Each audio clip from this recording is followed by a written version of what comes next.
I'm like, bro, you just got to do it. Like, if you have an idea, just don't let it linger for too long. You got to take action. You have to. And do it.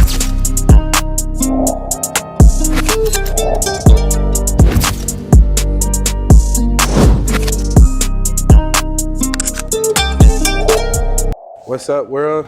It's Tee The Barber. I'm here today with Nicky Diamonds. We at the Valley Fair Shoe Palace location. They closed them all down.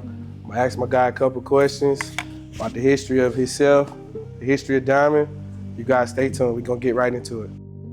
All right, Nicky, so what are we gonna do today, man? Just the usual taper on the bottom, sides, and back? Yep, taper the skin, yep. All right, for sure. Thanks, man. So my first things first, I ask everybody, I gotta start off by asking you to tell me in one sentence who Nicky Diamonds is. Nick Terche, AKA Nicky Diamonds.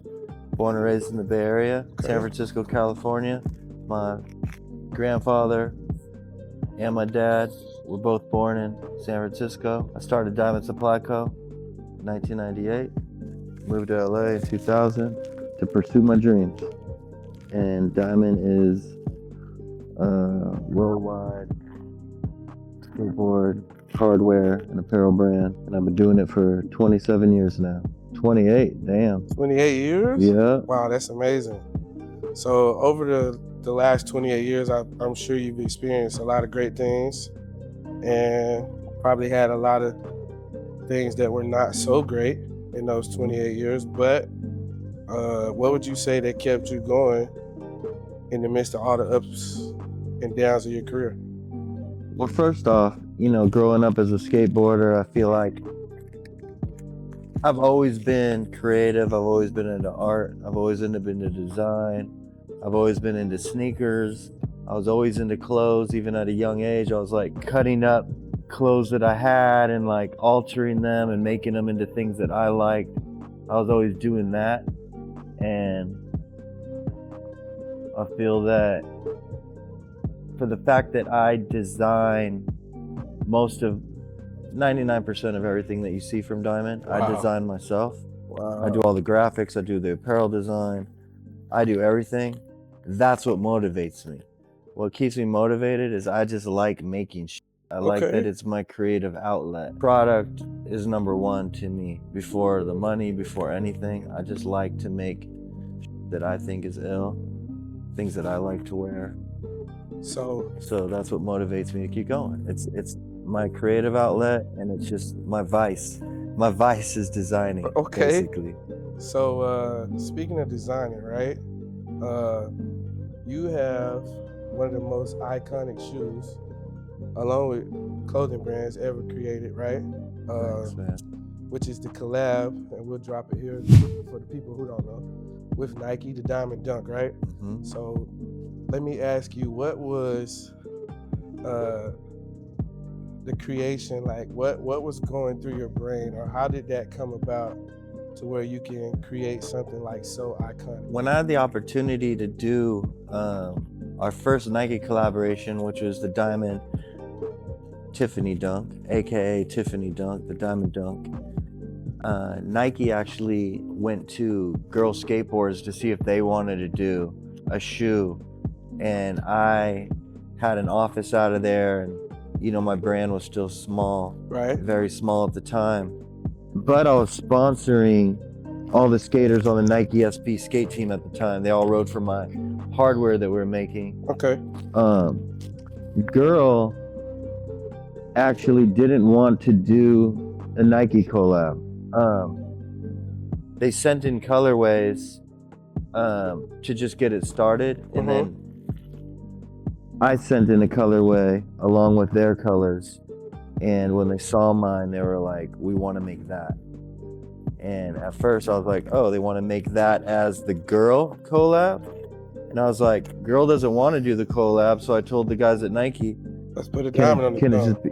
Let's put the diamond on the tongue and make it a diamond one. And they said, amazing. And we did it. And that's how the Nike SB Diamond was born. But colorway, a few months earlier, prior to that, I made a t-shirt, our OG Script logo, and I never saw anyone really do a shirt with the Tiffany & Co. colorway.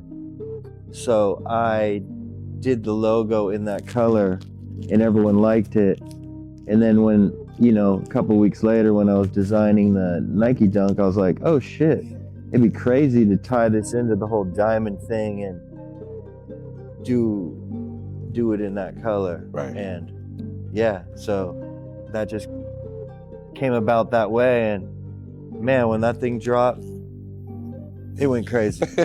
Everyone acted like it was the best thing they've ever seen in their life. Man, it was though. I remember Yeah. that, man. I actually tried to get my hands on a pair recently, and they are still going for anywhere. The craziest thing that in 2025, at the last part of this past year, it's been 20 years since the shoes come out. It's 2005.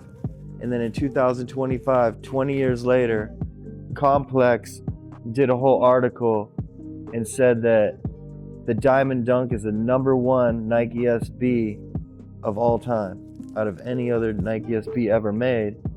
And then they did another article just at the end of the year, I think like 2 months ago. Wow. Where they said the top 3 shoes ever to come out of all shoes is #1, they said, was the Red October. Okay. #2 was the Virgil Jordan 1. Okay. Off-White. #3, Diamond Tiffany Dunk. So 3rd best of all time, they said, of all shoes, which is crazy. And I was like, damn. Arguably, to That's some nuts. people, that could be reversed order, and a lot of people say that yours is actually #1. Yeah, How does that make you feel? amazing. That's crazy. Hey, I'm happy that they said #1 SB, but to be even in the top 3 against Jordans and everything, that's Right. crazy to me. What do you apply the same thing you do to design when you're building the old schools? Is it kind of like the same creative process? Exactly the same. Okay. Exactly the same. So the cars that I've had built from the ground up, full frame off, like basically building a brand new car, Right. is I did a 69 Chevelle. I've done 69 Chevelle, 70 Chevelle, and 47 Chevy Stylemaster. I love them. Like literally, like those are my babies. Those 3, and it's because, you know, I feel like I created them to be what they are, but, you know, obviously an upgraded version of the originals. I tell people I don't have kids, but all of my cars are my kids. Yeah. Like, those are all my babies. Yeah. Like, And then I have other cars, you know, I've put work into them, like a lot of stuff, but those are the ones that are actually from the ground up. So those are my favorite. The 69 Chevelle, which has a 572. whew. That one's just a complete beast. And then the 70, the 396.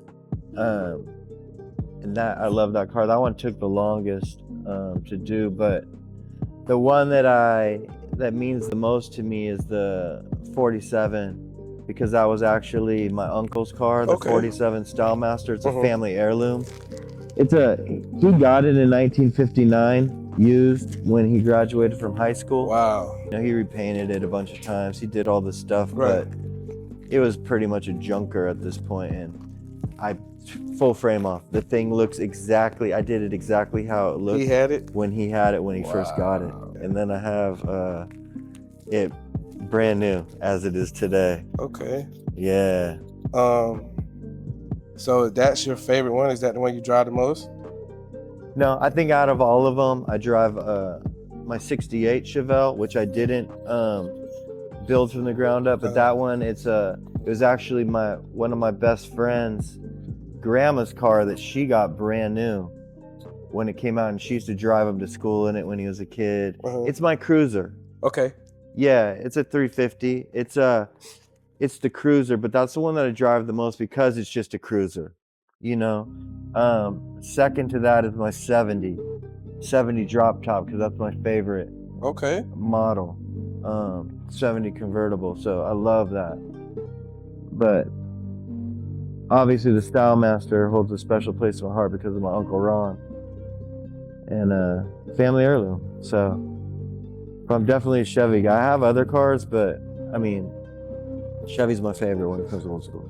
Okay, have you done or thought about doing just a complete, like, and I've seen some of your cars where you'll do certain diamond, you know, where it's like the pillows in the back seat or stuff like that. Have you thought about just doing a complete diamond blue? I did. Old school? Yeah, I did. So I had a 68 El Camino. Okay. And we did it all black with all the trims were all diamond blue. Then we had Tiffany diamond blue colorway diamonds embroidered in the headrest. Okay. Everything, even in the wheels on the inner part, we had it diamond blue. I gave it away at Zoomies. Wow. Yeah, so we built it all out.